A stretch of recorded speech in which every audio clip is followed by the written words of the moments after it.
Hello दोस्तों, नमस्कार। कैसे हैं आप लोग।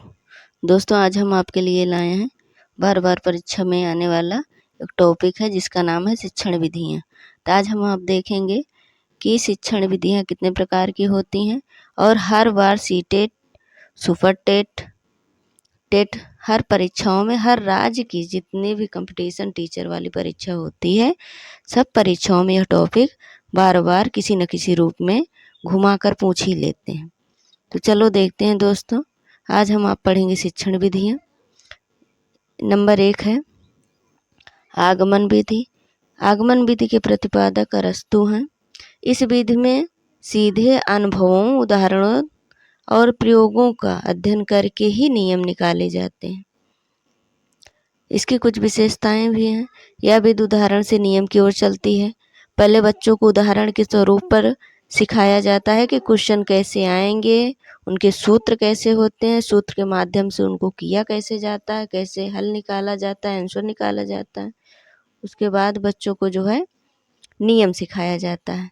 यह शिक्षण विधि जो है छात्र केंद्रित होती है।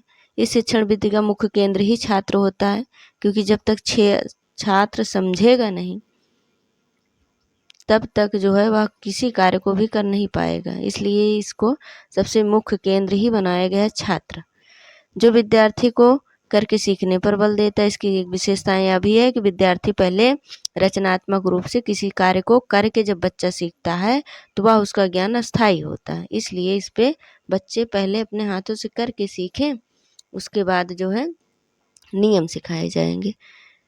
फिर इस विधि में तर्क करते हुए स्थूल से सूक्ष्म की ओर जाते हैं, यानी पहले विस्तार किया जाता है, फिर बच्चा अपना तर्क देगा, उसको समझेगा, बार बार गलतियां करेगा, फिर सुधार करेगा। तो इसमें विस्तार से जो है बच्चा सूक्ष्म की ओर जाता है।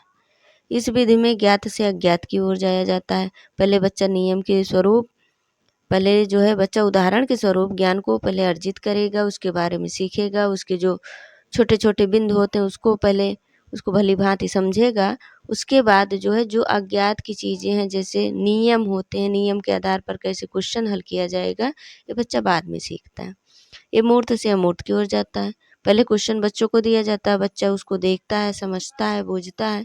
उसके बाद जो है जो नियम दिए जाते हैं, जो बच्चा नहीं जान पाता पहले, उसको फिर बच्चे को बाद में सिखाया जाता है। नंबर 2 विधि आपके है निगमन विधि।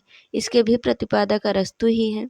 यह भी एक महत्वपूर्ण बिंदु है जो शिक्षण विधियों में सबसे महत्वपूर्ण भूमिका निभाता है और यह बार बार परीक्षाओं में पूछा जाता है। इसकी भी कुछ विशेषताएं हैं। यह विधि जो है नियम से उदाहरण की ओर चलती है। इसमें बच्चा जो होता है पहले नियम को सीख ले, फिर जो है नियम को रख कर किसी जो है क्वेश्चन को या किसी प्रश्न को हल करता है। फिर इस विधि में सर्वप्रथम विद्यार्थियों को नियम का ज्ञान दिया जाता है, यानी किसी क्वेश्चन को हल करने के पहले विद्यार्थियों को यह सिखाया जाता है कि यह क्वेश्चन हल करने का यह सूत्र है, इसके आधार पर ही क्वेश्चन को रखकर या इस सूत्र के आधार पर ही क्वेश्चन को रखकर जो है आप ज्ञान प्राप्त कर सकते हैं, क्वेश्चन को हल कर सकते हैं। फिर इसके पश्चात उदाहरण देकर उनको उन नियमों को समझाया जाता है। यह एक शिक्षक केंद्रित विधि है।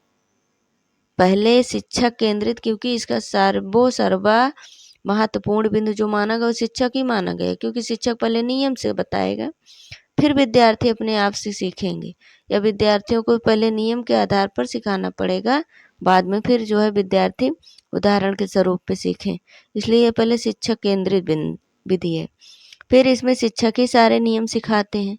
निगमन विधि आगमन विधि के ठीक विपरीत कार्य करता है, क्योंकि आगमन विधि में छात्र को मुख्य बिंदु माना गया है और निगमन विधि में जो है शिक्षक को केंद्र बिंदु माना गया है।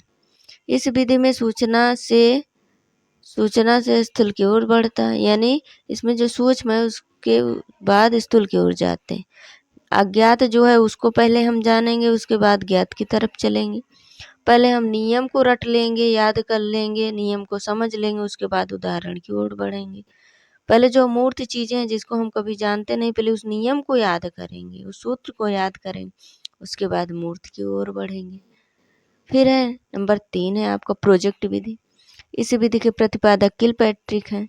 यह विधि भी अनुभव केंद्रित होती है। यह सबसे महत्वपूर्ण विधि मानी गई है, क्योंकि बच्चा पहले इसमें अनुभव प्राप्त करेगा, उसके बाद जो है किसी चीज़ को अपने विचारों के अनुसार विस्तार से बताएगा या हल करेगा। यह बालकों को के समाजीकरण पर विशेष बल देता है, क्योंकि बच्चा अगर कुछ सीखना होता है तो परिवार के बाद समाज में ही रहकर वह और विद्यालय के संपर्क से होकर ही समाज के नियम कानून को बच्चा सीखता है।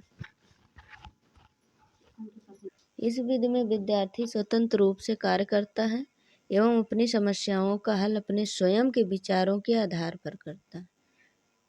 इसमें विद्यार्थी जो होता है वह पहले उसको स्वतंत्र छोड़ा जाता है, वो स्वतंत्र रूप से कार्य करेगा, उसके सामने जो भी समस्याएं आएंगी उन समस्याओं का हल या उपाय वह स्वयं के विचारों के आधार पर करेगा, यानी उन समस्याओं का हल वह अपने विचार के आधार पर ही करेगा। यह एक बाल केंद्रित शिक्षा है। इस विधि में विद्यार्थी सक्रिय रूप से क्रियाशील रहता है, क्योंकि विद्यार्थी स्वतंत्र होता है, उसको जो है समस्या जो उसके सामने आई है उसका हल उसको खुद ही ढूंढना पड़ेगा, इसलिए विद्यार्थी में सक्रिय रूप से क्रियाशील रहता है। समूह में रहकर कार्य करना सीखता है, इससे उनमें आत्मविश्वास भी पैदा होता है। यह विधि बच्चों के विकास में महत्वपूर्ण भूमिका निभाता है।